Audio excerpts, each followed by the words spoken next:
let's actually talk for just a second about the vocals as well. So this is my first time doing lead vocals in a project. So I had a very particular vision for what I wanted the vocals to sound like. It's obviously, there's a bit of influence, a lot of influence from Joe Duplantier of Gojira. That was kind of like what I was pulling from as far as I wanted to be a pitched scream.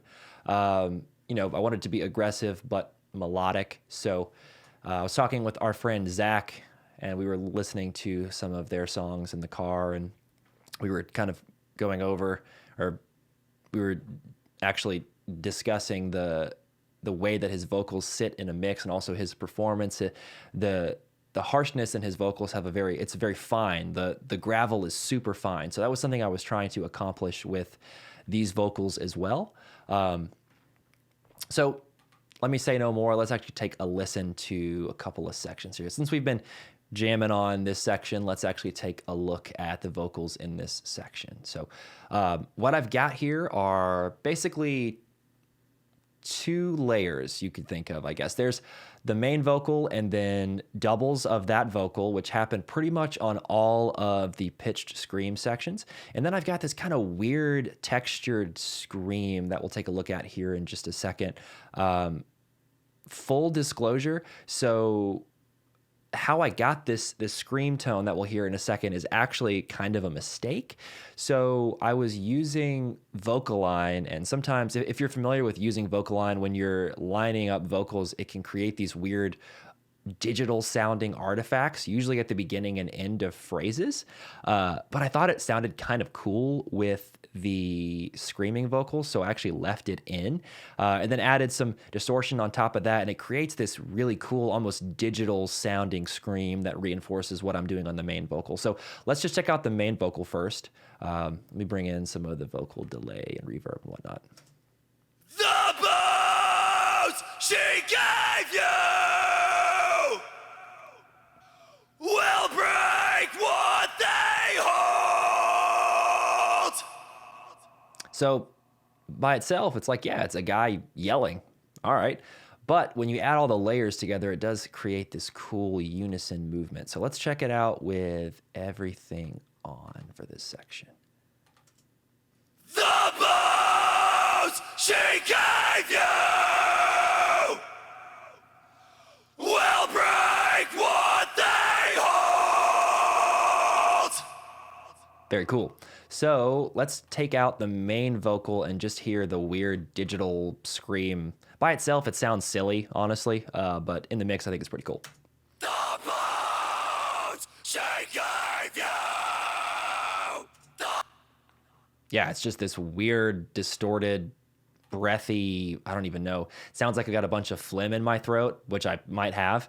But that kind of loose, gravelly scream, digital sound, I think sat really cool with the more fine kind of belted scream from the main vocal. So as far as vocal processing, just kind of cutting out some low end, some weird mids, and then boosting highs. I won't spend too much time looking at all this stuff.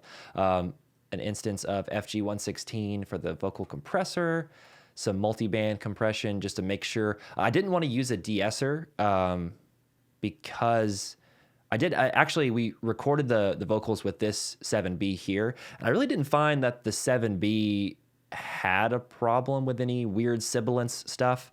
So luckily, I just put a little bit of multi-band compression up there where your kind of C's and S's come through and clamp that guy down. And then same thing here for any weird plosives, just to make sure that we don't have any weird booms coming through the mic. Oh, I don't have anything playing, of course. So we can kind of see what that's doing here. Trace haunting. Breathe in all consuming. Smoke up through the. Now, what's a huge part of the vocal tone is actually what's going on with this decapitator. So this is a distortion plugin. I'm sure a lot of you guys are familiar with this. But a couple of things that I'm doing here. So there's a bit of a low cut, and the tone's cranked pretty high just to help the kind of breathiness of the scream cut through. And then I'm kind of letting that high cut just all the way up. It's not blended in fully with the mix, because when you do, you kind of get this, I don't know. There are some songs that have really heavy distortion on screams, and you can kind of hear like this high frequency film on top of the screams that cut through the mix. It's almost like if you've ever heard the way that cymbals can come through when you gate your toms. I feel like that kind of, you have this weird thing of distortion really splashing up on top of your vocal. So I was trying to avoid that. And I found that the E setting, now I'm sure some of you guys that are more experienced with using this plugin or just with a lot of this stuff in general could tell me exactly what all of these different settings do, but I just found that the E setting was the most transparent, and I wanted this just to kind of envelop the scream, not so much sit on top of it. And the drive's actually not cranked too high, but I just found that it really helped give that extra aggression to the main vocal. And I actually just used the preset mild tube vox. So let's just check out what that's actually doing here. Smoking the blows she gave you will break what they hold. Obviously, it's making things louder, so if it's louder, it's always going to sound better. But I do think it's a huge part of the vocal tone. And then it's being sent to a delay here that's basically a stereo delay of half notes, both on left and right. And that's just to kind of help everything feel like it's existing in a 3D space inside of the mix. And it's not like I'm screaming inside or screaming in between your eyes.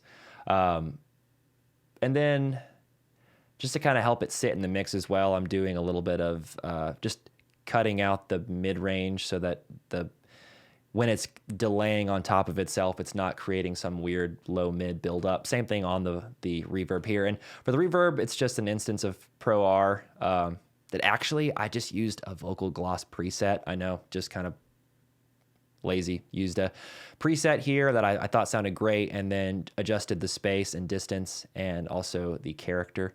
But it ends up sounding pretty huge. So let's actually go to a section. Well, actually here, we'll play that one more time. She gave you will break what they hold. Love it.